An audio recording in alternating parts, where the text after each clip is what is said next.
the historic Convocation Hall of the Mumbai University played host to Asia's future. Today we are going to get into a very different setting. For those of you who are unaware, the place that we are sitting here today has extreme historic significance for Mumbai city and also for every young entrepreneur sitting in this room. This is the place that all the action happened. This is the old trading floor of the Mumbai Stock Exchange before it went electronic. And this is, believe me, if you can shut your eyes, you can actually still hear all the activity and all the dynamism of the trading floor that still exists and resonates in these amazing rooms. Thank you very much for being here this morning. This is the main summit of the Commonwealth Asia Alliance of Young Entrepreneurs, and we will be having today a series of 5 panel discussions. For those of you who love to tweet and who love to sort of tell the world about what you're doing, our event is also being live streamed across millions across the world. So this event is now you are actually on camera, so please make sure that everyone sort of knows that you are actually being beamed out to millions around the world. We also have a hashtag for this event. For those of you who are tweeting out, it's #CAAYE2012. That is the official hashtag for this particular event. So please feel free to go out, tweet as long as you want, and make sure the world knows about what you are hearing and listening and learning today. Our first panel discussion this morning is about building a youth entrepreneur ecosystem. It is going to set the context for the rest of the panels which will ensue during the rest of the day. We have 5 extremely distinguished panelists, and I have the pleasure and privilege of introducing the moderator, Dr. Naushad Forbes, Director of Forbes Marshall. He's India's leading steam engineering and control instrumentation firm. He's also been a consulting professor at Stanford University in the program of Science, Technology and Society from 1987 to 2004, and developed courses in technology and policy in new industrialized countries and the management of technology in firms in newly industrialized economies.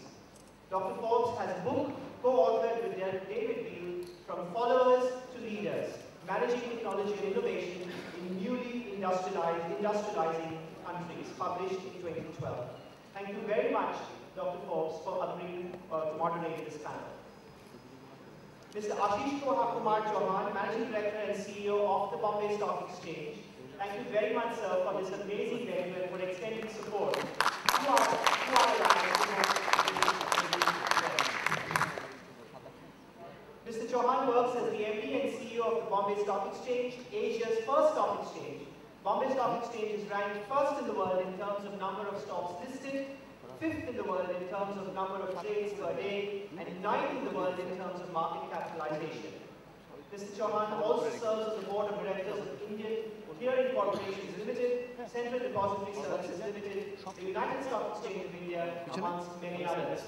Mr. Chauhan also set up and operated NSE's equities and derivatives market from 1994 to 2000, and due to his work in setting up a modern exchange, he is known as the father of derivatives in the Indian financial markets. Mr. Chauhan, thank you very much for agreeing to be on this panel. To introduce the other 3 panelists, I'm going to call upon Ms. Lalita Mahajan. Thank you, Rahul. A very warm welcome to you on behalf of CAAYE. It's an honor and a pleasure for me to introduce Mr. Tushar, Chairman of SCA Group of Companies. Tushar is the founder chairman of Blue Dart Express Limited, the premier international domestic courier company, which was taken over by BHL Express in March 2005. Presently, he is the chairman of Blue Dart Aviation Limited, the first private air cargo carrier in India, having its own fleet of 7 aircraft. An innovative engineer at heart, Tushar has envisioned, founded, and mentored numerous companies. He is also the founder chairman of Express Industry Council of India, which is an association of all companies in the business of courier and express cargo. Currently, Mr. Jani is the chairman of Confederation of Indian Industries Western Region, Logistics and Subcommittee, and the immediate past president of the Association of Multimodal Transport Operators of India. A strategist and executor at heart, he is also the proud father of Jani, our past president of CAAYE. A very warm welcome to you,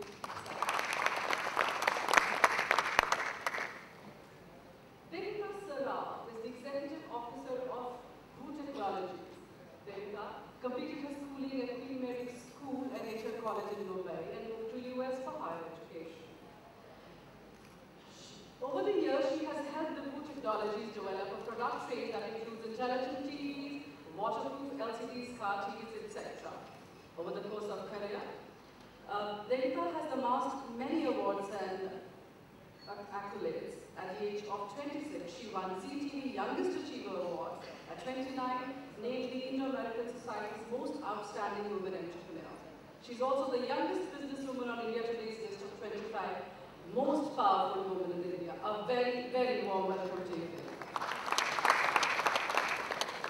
She's a trained Indian classical dancer, takes an active interest in drama and is an expert in Ekabala and bonsai and has an experience of jewelry design.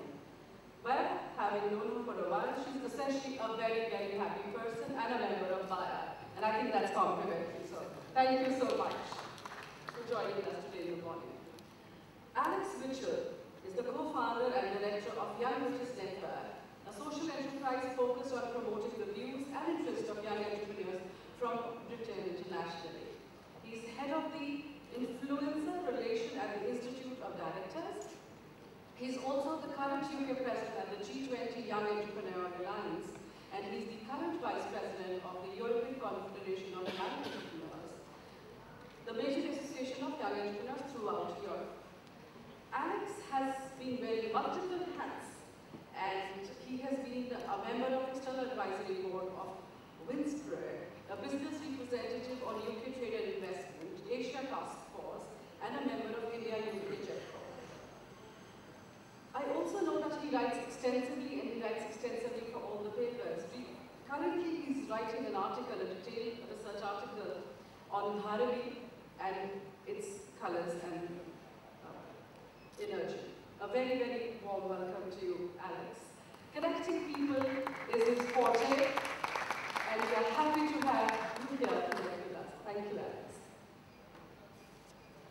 I request Naushad to take over now.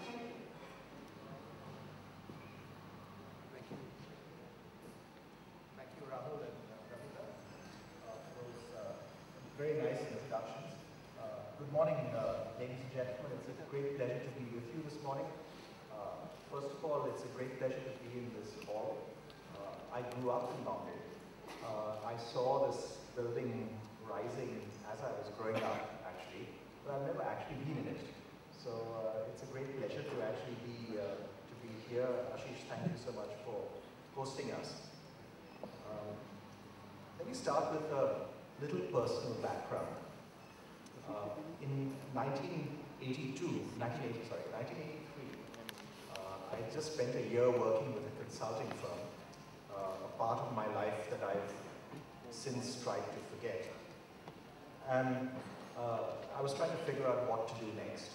And I went and met some of my professors at my college to say, well, you know, what do you think? Which kind of company should I go to work for? And they said, well, have you thought about doing a PhD? And I said, no, I'm not the PhD type. And they said, what would you really like to know a lot more about? And I said, well, what I'd really like to know a lot more about is, this was at Stanford University, and I said, is creating Silicon Valley in Pune. And they said, creating Silicon Valley in Pune. I said, that sounds like a good PhD topic. So I said, can I really do a PhD on a topic like that? And they said, you can do a PhD on anything you wish. So when I started on my PhD, that was actually the topic. It was how would one create the kind of entrepreneurial ecosystem that one saw everywhere in Silicon Valley in Pune. Now, as I actually got into the PhD, it became very clear that there were so many variables that trying to do a comparison was pretty well impossible. And I ended up doing my PhD purely on building an entrepreneurial ecosystem in Pune. And the Silicon Valley bit was left out of the thesis, but it was very much a part of my mindset with which I approached the whole topic.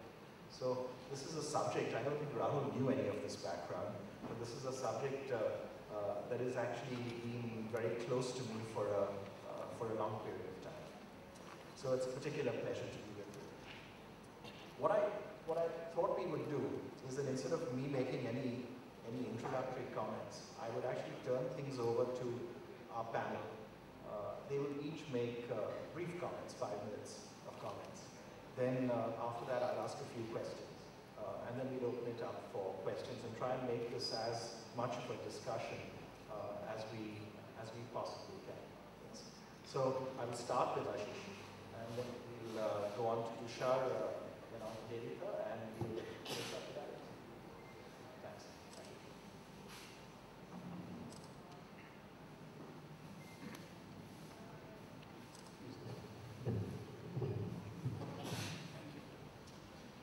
Mr. Forbes, Mr. Jani, Mr. Saraf, Mr. Alex, Mr. Catherine, Mr. Islam, Dr. Merchandan, Dr. Majan.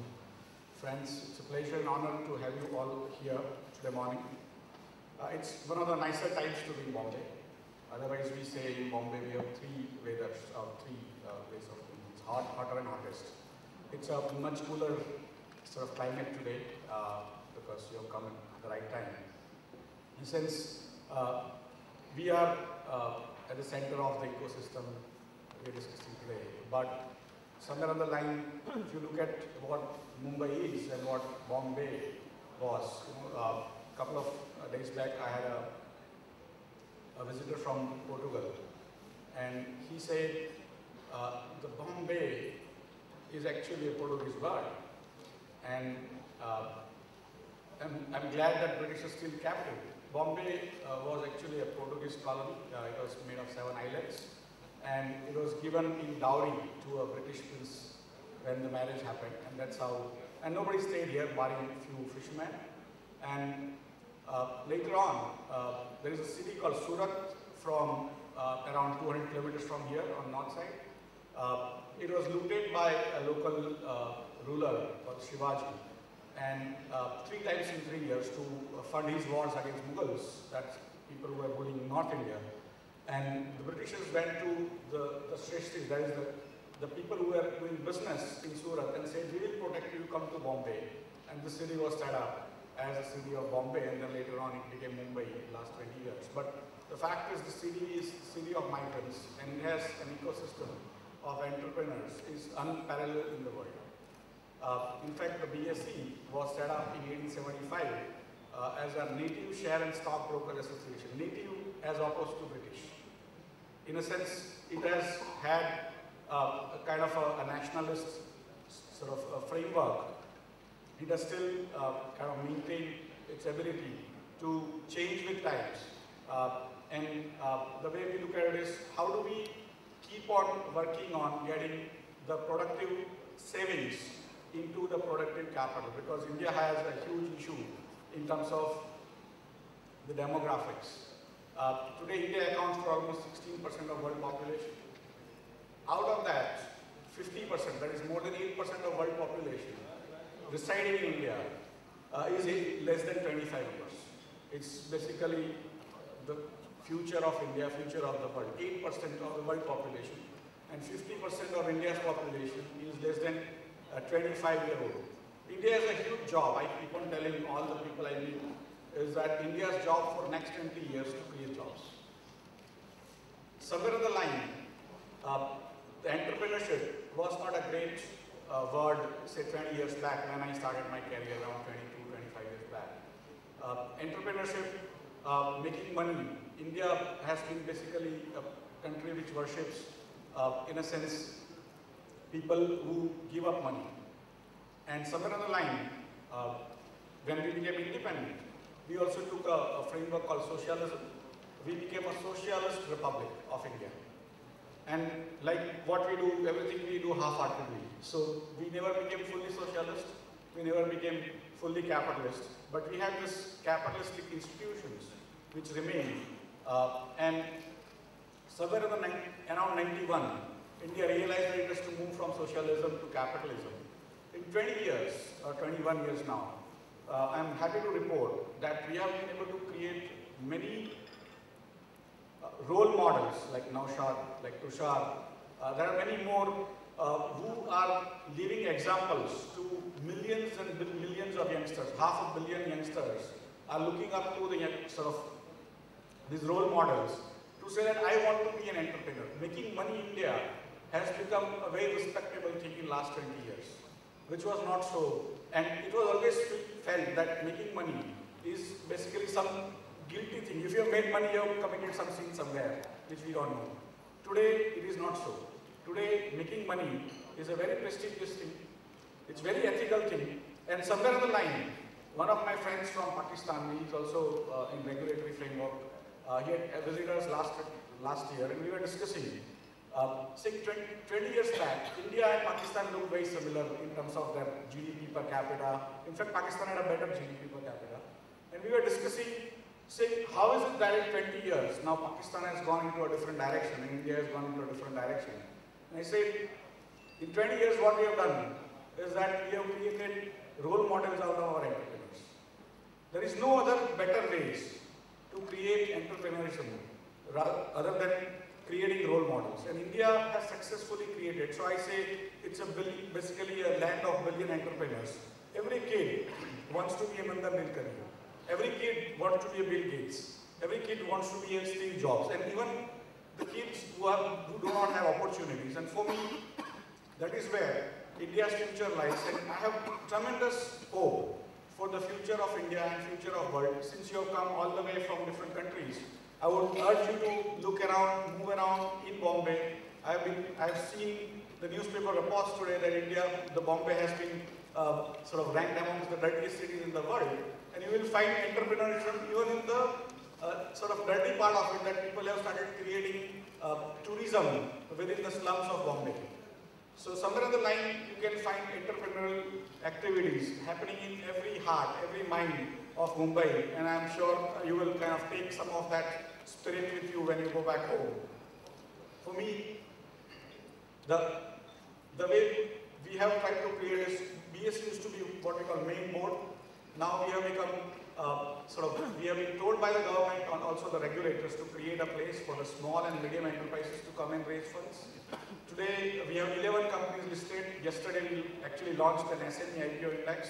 It has given around 34% returns in the last 6 months, which is, if you analyze, it would be probably 68%.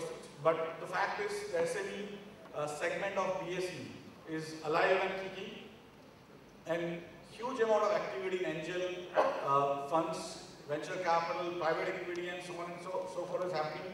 I think time is short, but for me, thank you very much for coming to India, thank you very much for coming to Mumbai, and thank you very much for coming to BSE.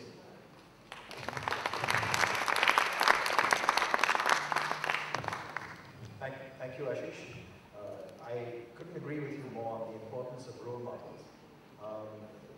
When I was doing my thesis and reading about entrepreneurship, role models, they say that role models play two essential roles. They play the role of making entrepreneurship seem like a feasible option, and they make entrepreneurship seem like a desirable option also. So if you look at me, then you should say that entrepreneurship is a feasible option. If you look at Tushar, then you should say entrepreneurship is a desirable option. So I'm going to turn things over to Tushar. Well, for me, entrepreneurship is a spirit, and the ecosystem starts within you. You have to believe in it, that yes, you can do it. And then everything else falls into place. When I started my company in 1983, and some of you may not believe this, but to get a telephone connection, it was an 8-year waiting period. You put your office into an area where telephone pair is available. You take an office in a building where a telephone connection can come to your office. To get an approval from the government, we would use good offices, friends in Indian Airlines. So the secretary of the ministry is flying on that flight. You get a seat next to him, so you get 2 hours to convince him that your project is viable. So that was the ecosystem then. And from then, we have, walked or run quite a bit now in India. You can go across to the government, you get your communication, you get your technologies with you. So if you have a spirit, I think it's the first important aspect is spirit. If you have that spirit ecosystem, you will create. You don't need external people to help your ecosystem. You are entrepreneur when you are innovating something, be it process, be it government procedures, be it the business model, be it the customer base, and that's what is important. For me, it's an exciting time, and I see, first, that now I'm introduced as my daughter's father. I think so. That's the last Sachin Tendulkar test when not scoring runs, so it's time to retire probably. And, my friend, Mr. Saraf is in the same boat as Devita sitting here. I asked her, I said, has your father given up? And she said, no, not yet. Anyway, but the coming back to the entrepreneur is that first you have to be convinced about what you want to do. We started a company with 30,000 rupees and sold that company for 1,200 crore over a span of 17 years. That's the valuation you can create. I went to Dubai for 2 years to build an enterprise, and I came back and I realized India is the right place to be built enterprise and corporation. This country has ethos, this country has social values, this country has a capital understanding, this country has market, and now at the end we have young people. And most important, we are all technology savvy. So I think if each entrepreneur, and you're saying 50% of the population, imagine if all 50% develop that spirit, that yes, I can do it, and I will do it. Imagine where India would be. And this is where we are going to build China. The only other hope to build China would be the young entrepreneurs. The only hassle what I see is, and I'm sure you have your bank chairmen coming in the next session, people don't give money. They're asking collateral. Now for a young entrepreneur who's 25, 30 years old, where is the collateral he has? And that's where the major challenge is. And that's where exchange like yours and the government has to work to sign checks. If you can waive off loan for the farmers, at least give loans to the youngsters. I'm not asking to waive them. I think that's where the government has to work over there. To give enough money to these young people who can create. I was just reading yesterday, the young people have a mind. Someone wanted to sell his surname in the United States, and he got $68,000 as a final offer to sell his surname. This is how young people make money, So the same gentleman wore a shirt of his competitor in his own company and got $78,000 from his competitor. Now these are the ideas which we could not think, which you can think with technology, with spirit, and more important, the globalization. Now you can go to any country and show your skill, use your spirit, use your mind, and use your skill to make money. And money for you and money for country. I think so what important is the spirit in you. And that's what I leave it with you for any questions.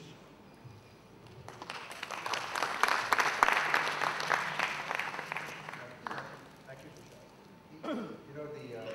Both Tushar and Ashish referred to the way in which the environment in India has changed.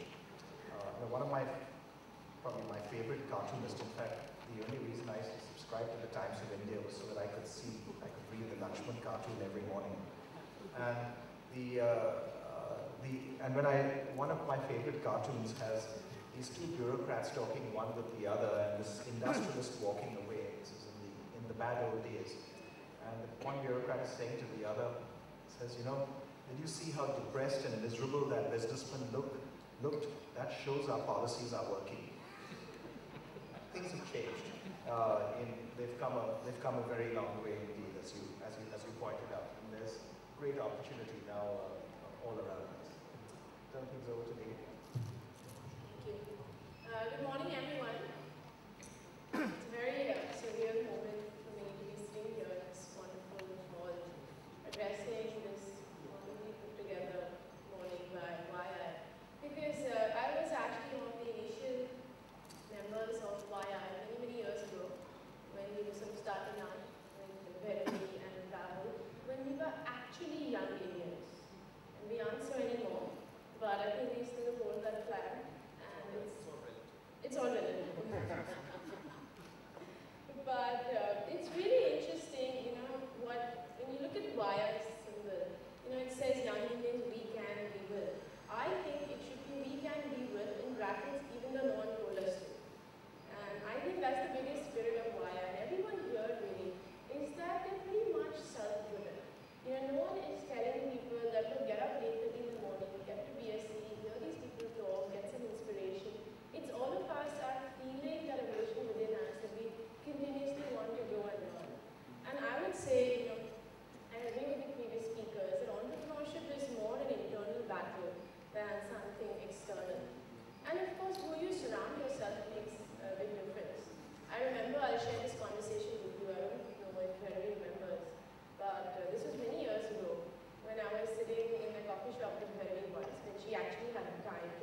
So in India, I'm seeing that change where entrepreneurship is cool, it's accepted, and it's really what's going to drive our country forward. Because if we have this demographic of young people, where are they going to get their jobs from? Where do I see the opportunity for young Indians to become entrepreneurs? Well, I have 3 areas that I think specifically we could focus on. The first one would definitely be I would love to see more people join the family business. I only know too many smart people who think that their family business is unglamorous, or their father is boring, or whatever the reason we do not want to join family business. Well, that's one area we can immediately apply entrepreneurial thinking. And I think families should be much more, families should learn, I think, from Jeremy's and my father's and allowing their daughters in business. Anyone here from Singapore? I guess there is, in fact. Well, I have a friend of mine in Singapore, it's an electronics retail chain called Challenger, which is again owned by a Chinese origin person. And his daughter was with me in university in the US, and she worked out, then she came back and she joined the family business. And then I asked her, look, Biffin, why did you join the family business? And this is her exact answer. She said, I'd rather my father yell at me than somebody else.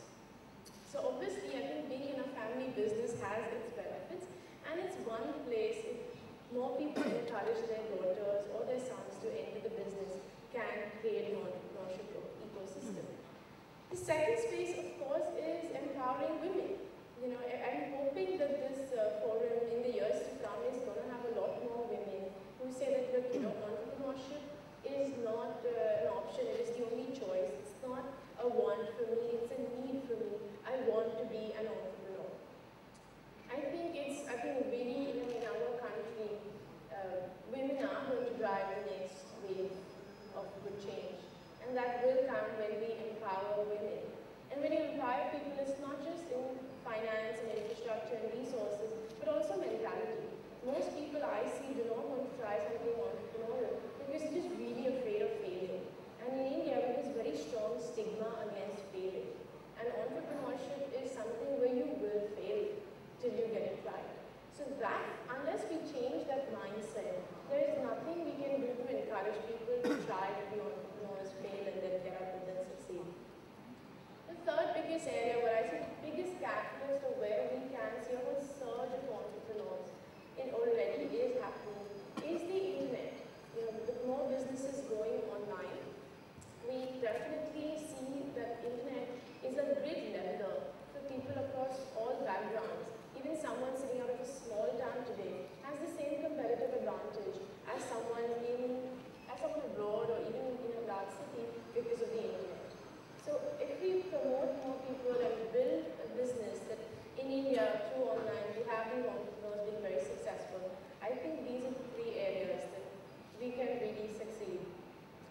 Lastly, just as a closing remark, I would like to say that what is the main ingredient I have seen as an entrepreneur?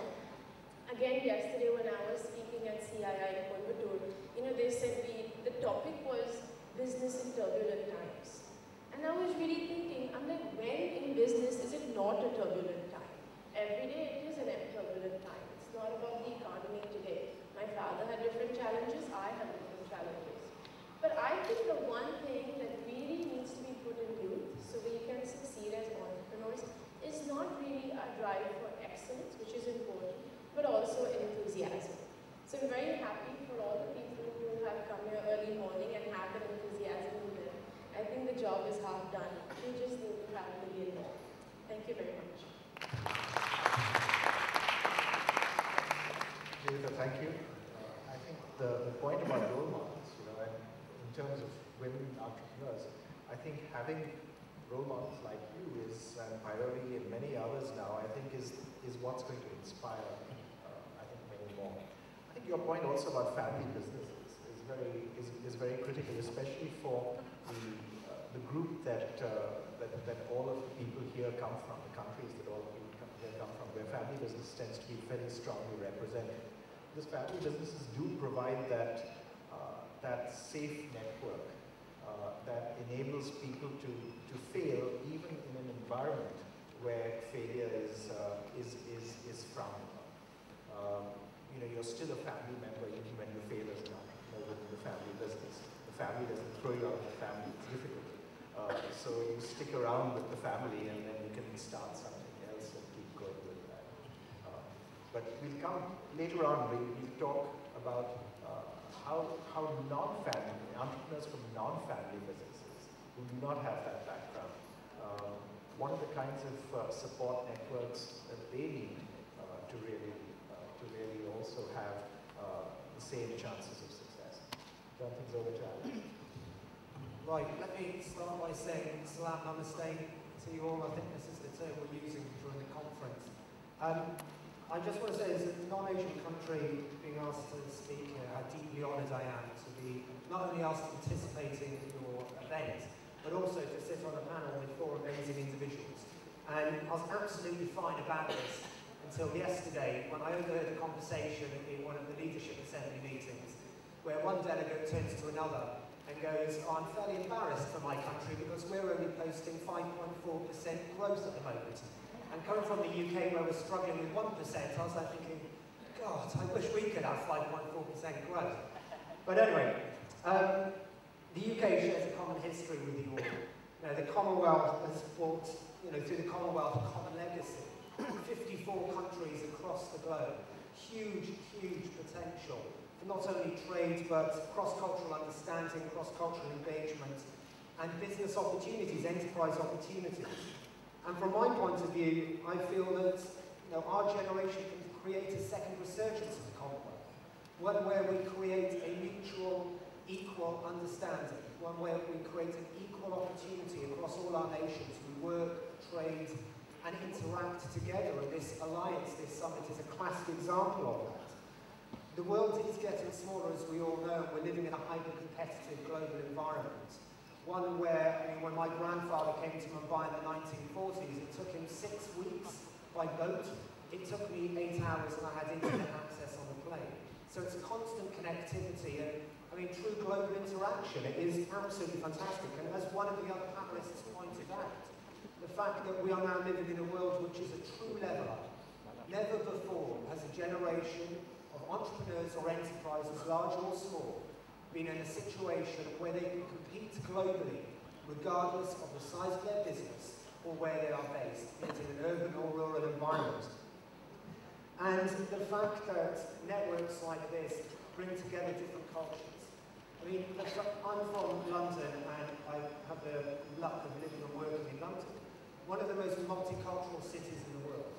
And the ecosystem you have there, because of this multiculturalism, because of this diversity, is fantastic. Absolutely amazing. Be it a huge Indian population, Bangladeshi, Pakistani population in London.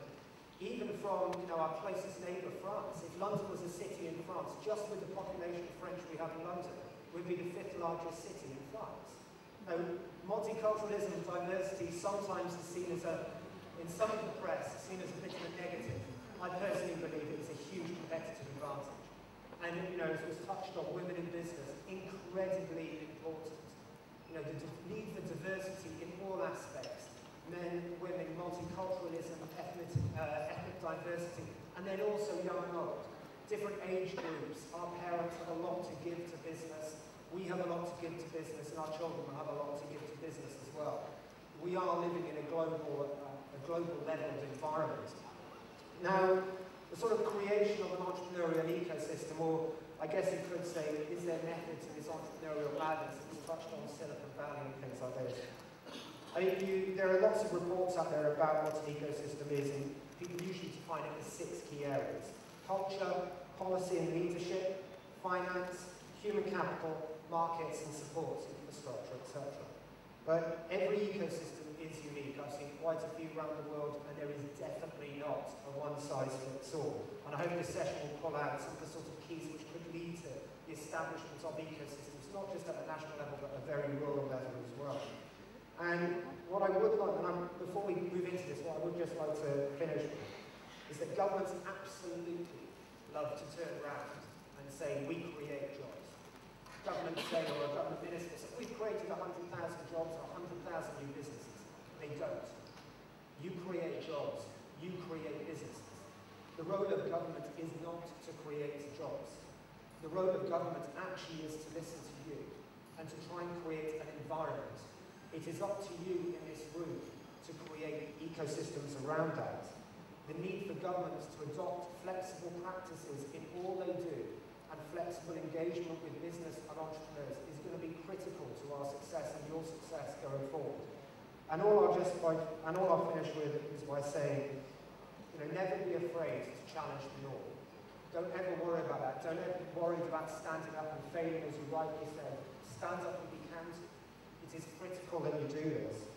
And if we do this and we embrace different cultures, we work together as an international collaboration, which is what this alliance is, then we can create a positive, sustainable, economically viable future for us all and for all our countries. Thank you.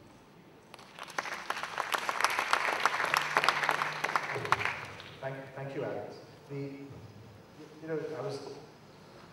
One of the things that I used to teach was we looked at economic growth over time, and the UK had an economic growth rate that was 1.5% faster than the rest of the world, from 1750 to 1900.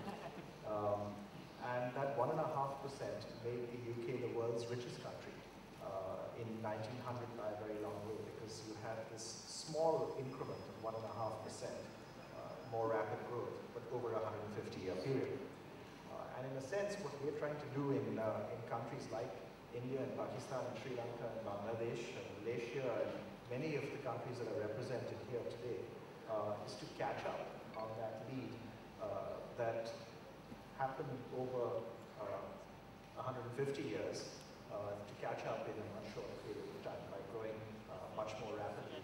And that catch-up process is what creates these great entrepreneurial opportunities now, where one can draw on technology from all over the world and then catch up that much more rapidly. That's where the real opportunities, lie then for all of us as entrepreneurs. I'm going to start by asking some questions around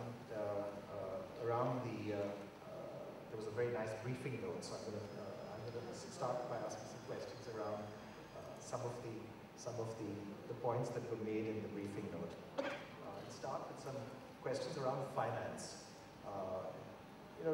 Very often, the big advantage of a family business is that the family business not only provides social support, it not only provides an in-house dinner table role model that's present every day, but it also provides finance. It also provides security and financial backing to get something going. But if you're not fortunate to be from a family business, then where do you get your finance from? And given the kind of environment that we see in India, and maybe you could make some comments also, Ashish, if you can, about neighboring countries. Where, as an entrepreneur with a bright idea, where do you get your finance from? Where do you start? Use this. Many sort of issues rolling. Where do you get your finance from? In a sense, I've done many businesses and I have been an entrepreneur. And as I said, I have been a failed entrepreneur. But why I'm in BSc is because whether it is nanotechnology, whether it's robotics, whether it is life sciences, technology is a great leveler. You can spend $1 billion on research and get nothing out of it. And you can spend nothing because you have a brain and you have learned a little more than others, and you can actually start businesses at a very, very low capital. And a person like me who could finance a large company, reasonably large company, I founded small, but it became a reasonably big company, just by using his salary itself suggests that today, 50 years back, 20 years back, capital was more important than the skills today. And that is another perspective that for me, what happened, or for them, 30 years, what has happened in the last 30 years has been a huge change. But what will happen for you over the next 30 years will be much, much faster. And that is, for me, a great leveler. It will churn a lot. And how do you basically create a framework in your mindset, in your societies, that it allows the newer activities, newer technologies to come up, take the good things out of it, and still ensure that the bad things don't end up affecting the societies in a way, because that's happening in many societies, including our neighborhood. That somewhere the societies start kind of looking hugely inward, and they don't want any external influences. And that starts putting the society back, the citizens back, the youth back, in terms of not being able to see the future. And somewhere on the line, what India has done is very unique. That, as I think he mentioned, that we are all technology savvy youth. And for me, India has created that impact in the mind of the youth, that technology is going to save you, technology allows you to leapfrog. And for me, that's kind of a difference between, say, India, although it's still pretty poor, but the hopes are tremendous because of the way it has come up. And the traditional businesses or traditional business families slowly are now also becoming professional, but they are also creating what we call angel networks, VC networks, to finance others. Earlier, we used to have a concept called caste, which used to, the business families used to be part of a different caste and they would finance only their families. Today I see, especially in large cities in India, they are financing every guy who has ideas, who has some experience and who can actually create businesses. So in a sense, India has learned from Silicon Valley. Many of us, not me, but many of my friends have come back from Silicon Valley. They have been benefited quite a lot from there, and they have come back. They want to do what we saw there, and it's a very, very unique sort of model. It is the Indian, but it can be replicated in, say, Malaysia, Indonesia, Pakistan, Bangladesh, and so on and so forth. And I'm sure Bangladesh is seeing similar stuff, but in different industries. Pakistan is seeing similar activities, but in different industries, and all of them are basically run by what I call technological entrepreneurs in a sense. Thanks. I'm going to stick with finance for a bit. What I'm going to also encourage is, anyone who'd like to jump in and make a further comment. I'll ask an individual, but please feel free to jump in as well. Well, finance is a challenge.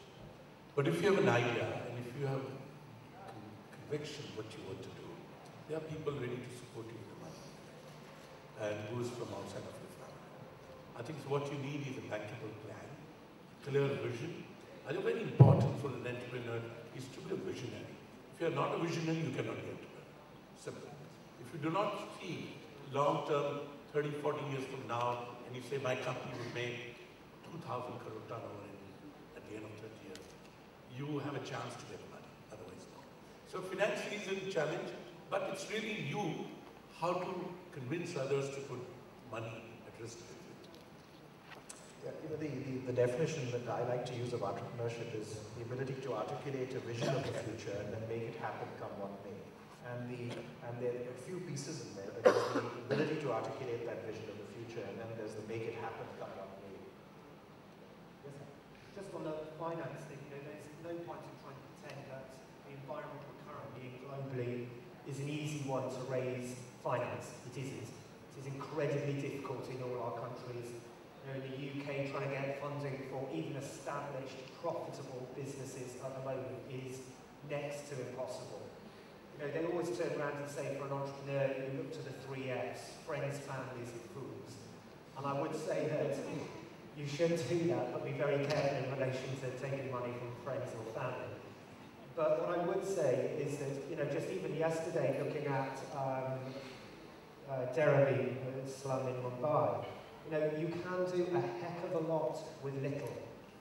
And I think that we went through a period in the UK of strong, stable economic growth for 10 years in the run-up to the recession. And with growth comes a degree of you become complacent. And you think you need more money than you actually do.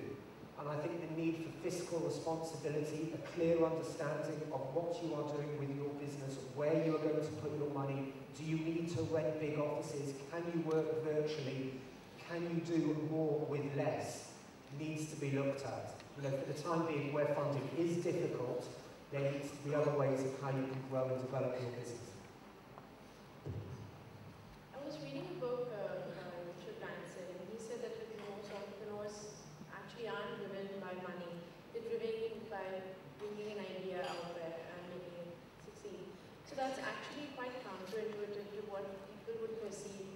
as entrepreneurs. You know, and as you mentioned in the beginning, that 20 years ago in India, as late as 10, 15 years, as early as that, it was considered very negative to have a money-making mindset. You know, it used to be, there's a term that says you're very money-minded, which at some point along the way became a compliment. However, it wasn't so. And I would say that the biggest challenge for entrepreneurs, those who have to raise finance, in today's day and age, at least in India, with the world looking at us as the next growthy country, is not so much about raising finance, because you know, today in India it is easier to get up to 5 to 10 lakhs financing for your business without giving personal guarantees. But it's a lack of understanding a revenue model. That a lot of entrepreneurs go out there to bring their ideas to reality, but they don't know how do you really make the money. And I see this as a huge challenge with a lot of young entrepreneurs especially, is that they may get the VC funding, or they may get the angel funding, or however much they raise the money. But once they put it into a business, they don't know, you know, they come with stuff like, oh, advertising is my revenue model, or something weak like that. So the biggest challenge for us is how do you churn that money that's available to us into giving the returns, even for all the FII and FDI that we have in the country, as opposed to other countries where the challenge is more about raising finance. Family businesses. I have a word for the Indian finance entrepreneur. We call him frugal entrepreneur. The guy doesn't need much money, but even whatever he needs, he may not have. But he uses his money really, really well. Right? So for me, it's not about how much money you have. It's about how you use what you have. So, you know, the family businesses, they sort of the ultimate angel networks, because or angel investors, because they provide money with advice in a usually very unconditional way. And I think the point about family businesses now starting to come together and fund others in networks is a very powerful one. And I think I do not know how much that's happening around the region, but it is starting to happen in India now, and it's very positive. And I think as it becomes more inclusive and starts spreading, it'll be that much more powerful. What I'm going to do is to do one more question, and then we're going to open it up. So the question has to do with a point that was raised a few times in the panel by different speakers on risk and failure. Yeah? And that very often one of the things that keeps people from being entrepreneurs is this fear of failure, this fear of falling. I'm going to start with Alex this time and say, you know, how to deal with it. What are the ways? You know, one of the the Silicon Valley, which is always held up as this model for entrepreneurship. It has many other problems, but entrepreneurship, there's lots to learn from it. But one of the things that is striking there is that they say when venture capitalists get together and look at founding teams, they usually try to find one person in the founding team who has failed as an entrepreneur, because the learnings are so powerful that it actually helps the success of the new enterprise. So in that sense, actually having been a failed entrepreneur is seen as an essential criteria for future success. That's a long way away from where many of us come in our own environments, where failure is seen very differently. How do you go about addressing this? What can one do? Well, as someone who's failed a few times, particularly things I've tried to set up, when you fail, you get that sick feeling in the pit of your tummy. You lay awake at night, you panic about things, and unless you have actually felt that, you never know what it truly means like to try really, really hard. You never want to feel that again. Now, in relation to failure itself, I think that a big issue we have is in relation to the education systems. We put so much effort and so much onus on. You know, our education system in the UK and in countries across the globe makes our students and our young people risk averse. You know, people have got an idea, you know, it might be about designing a new bottle or a new manufacturing process or something like that. And instead of taking a bit of risk and throwing it out there and going, you know, what do you think of it? But people turn around and go, you know what, that's a stupid idea. people are afraid of people saying that. But unless you actually throw it out there, you will never know. And there's some great ideas which people just hold to themselves and don't give out because they are risk averse, because they're worried about failure. I personally feel that failure is critical to success. The only thing I'd say is never fail more than once at the same thing, otherwise that shouldn't be a business you should be investing in if the person's failing at the same thing every time. If I'm allowed to share a short anecdote. This is a personal story. Really defined my thinking when I got into business. When I was a student in the US at the University of Southern California, I had this one class called Business Statistics, and I completely hated the class. So I called up my mother, who was in India. I was in Los Angeles. I called her up one night and I said, look, I'm doing well in all the other subjects, strategy, marketing, everything's fine. But this business maths, the teacher is awful, I don't get the class. I don't think I'm going to make it.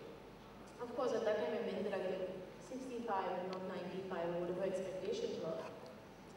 My mother, being an Indian mother, and I'm sure a lot of you relate to this, but absolutely hyper. She said, how can you possibly think of failing? Take tuition classes, call your brothers, repeat the class. But she was just getting very dramatic. I said, you know what, this is not helping, please give the phone to dad. So my father, I tell him, listen, I don't think I'm going to get so many good marks in business statistics. And what he told me really changed my life. He said, you know what, it's okay if you fail.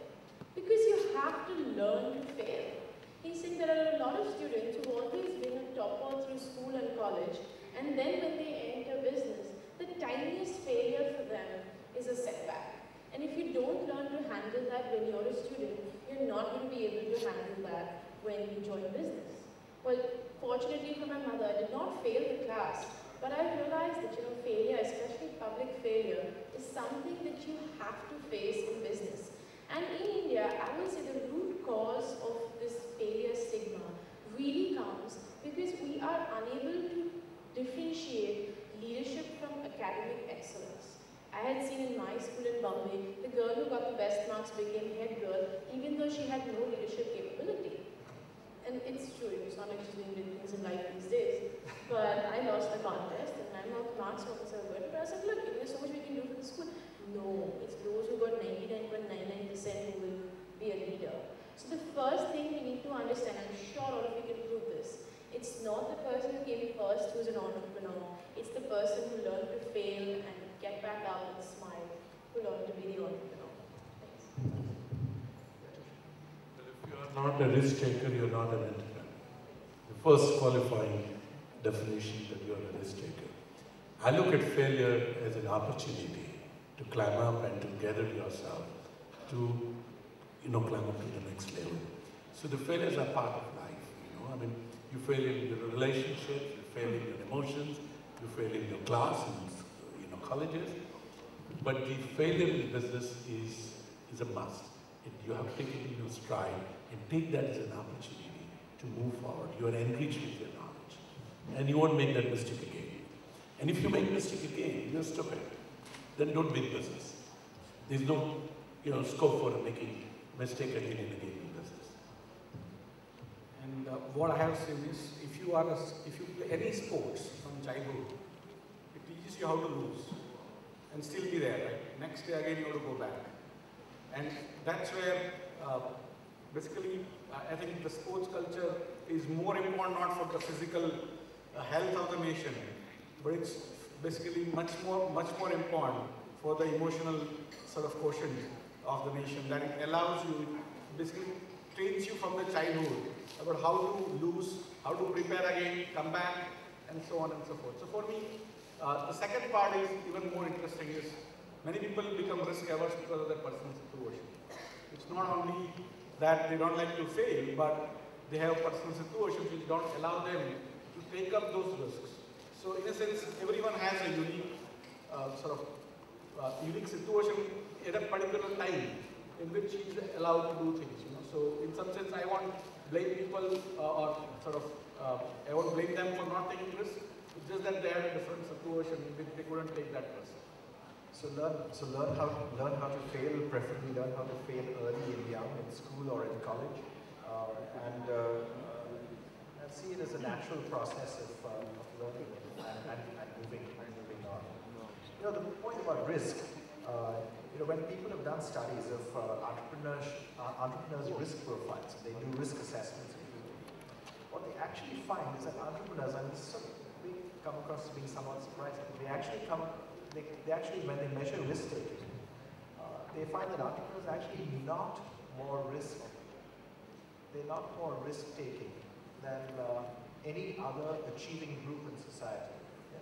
So then, let's say managers of companies or you know, doctors or lawyers or whatever, they're not any more risk taking. What makes them different is that they see risk in a different way.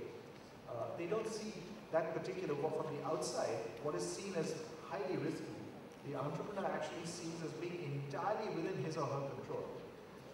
So it's not so much the risk-taking propensity that entrepreneurs have, as the way in which that risk is seen, that one actually thinks that one can control the outcome to a much greater extent than what the outside world sees. And so it's the risk profile is a different risk profile. So, okay, let's turn it open to questions. And if you could, there are mics floating around, so if you put your hand up, then someone will bring you a mic in front here. And what I would request, please, is if we can limit it to questions so that we give the panel the opportunity to respond.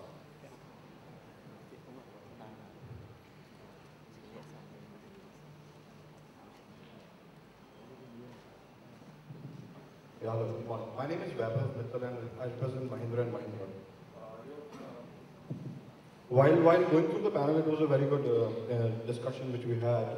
You know, the topic was all about access to finance, infrastructure and regulation network or regulation framework in the country. But what we realized is that of late, you know, we have been talking about the spirit of entrepreneurship and more of the finance part. Personally, you know, I have been very closely associated with a lot of entrepreneurial activities through many chapters of CAAYE and other places. So what I feel is personally that there are 5 pillars to any entrepreneurial activity, and those are access to infrastructure, cheap infrastructure, where you know you can have the right kind of infrastructure for the entrepreneurs to work on. Second is access to finance, cheap finance. The third one is the education, the shift in education paradigms. What we look at in India is more on building professionals like engineers and doctors. We don't work on making professionals or individuals for entrepreneurs. We don't teach them to being an entrepreneur. It's more of a zeal which comes in from inside, you know, that people like Tushar and others actually turn on to entrepreneurship. And the fourth one is the spirit, as you told about. And the fifth one is that the entrepreneurial is a global phenomenon which we look at.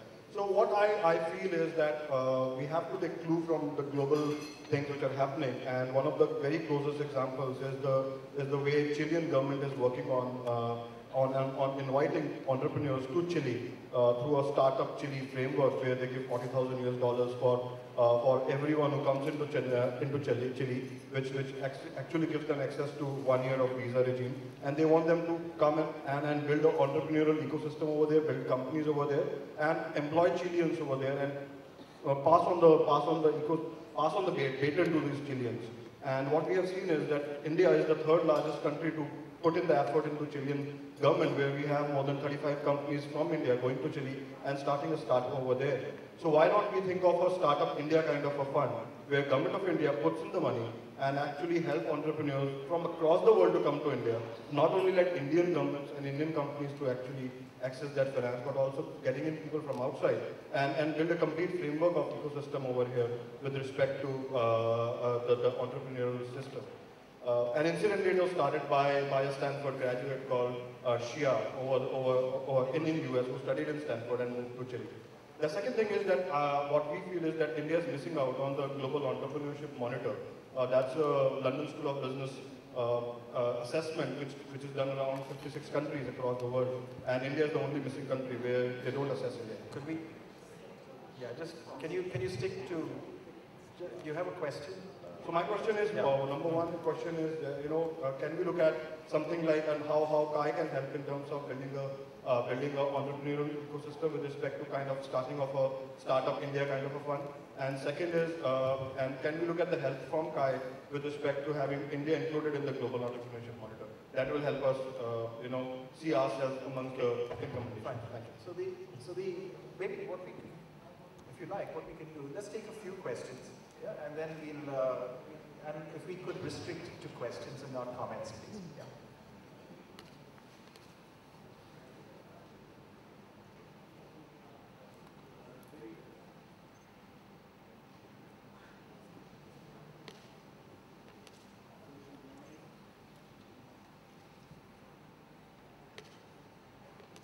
Maybe you have to just keep the mics on. Try that one. Good morning to the respected panelists. Three things we came out from the panel. One is risk, second is trade, and third is pay. Keeping the spirit, all these three, what we should do. We should be keeping our spirit to the risk, what is going to do. So there's a question coming. Yeah. Good. Yeah. So, I just want to ask whether we should keep our spirit with the rest, or with the safe, or with the feeling.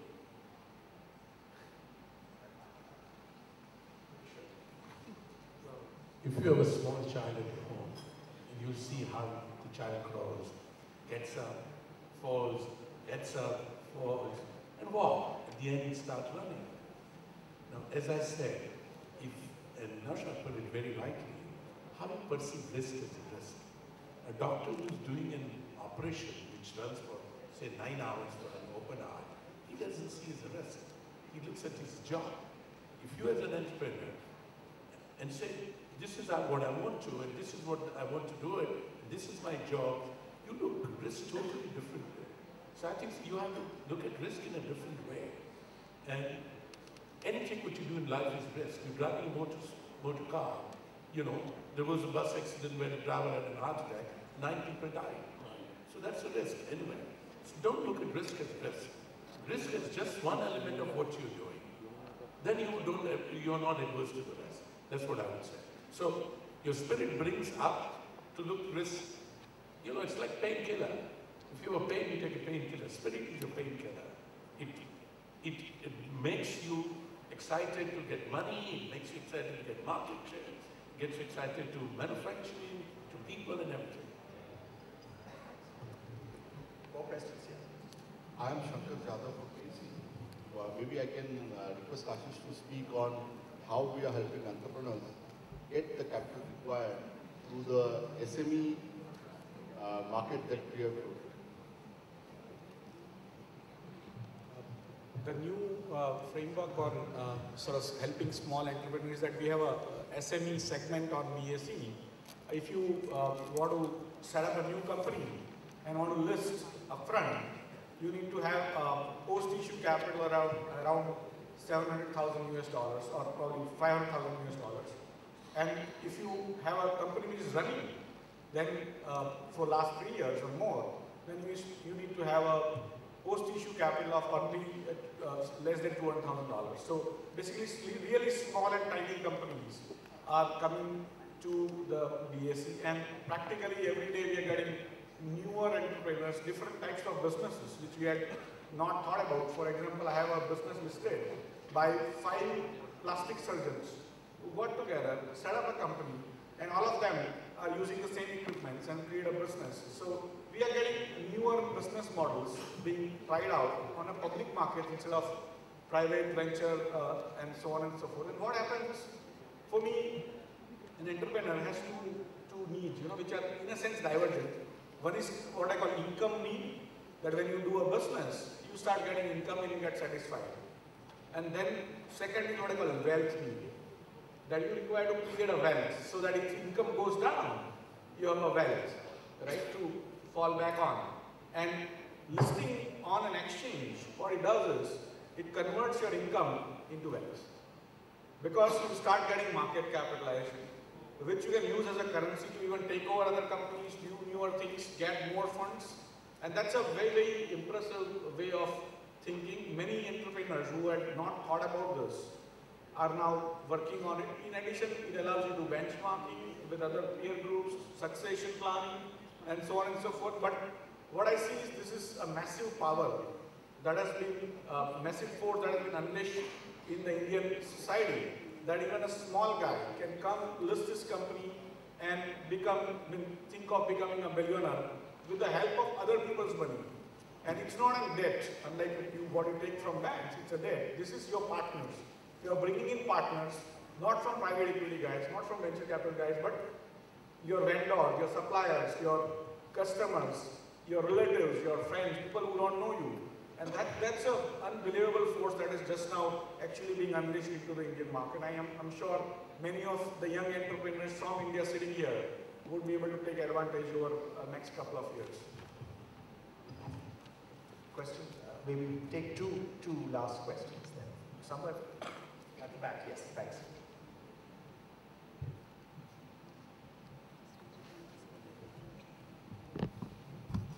Good morning, I'm Shashank Deshpande and I'm the winner of CAAYE I3 this year. So I'm a final year student of engineering. We are taught to love technology, to innovate, but we don't know how to make money, as it was addressed by the panel. So when we go to the venture capitalists or the angel networks, as it's put, venture capitalists invest to make money out of it, obviously. So when the market sees the need of potatoes than technology, they ask us to sell potatoes. So we cling to our idea because we have innovated and we like it. So, how do we handle such kind of situations, when the market doesn't require the technology, still we want to make money out of it?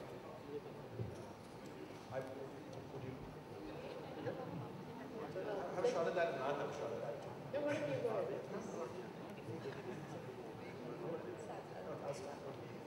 So, find the right venture capitalist is what I would say. There is this passion in the country for certain kinds of businesses.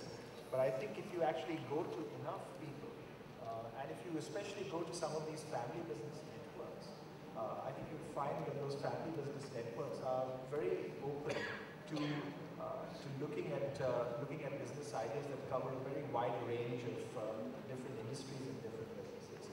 So I think you find the right kind of venture capitalist. Tushar, you want that?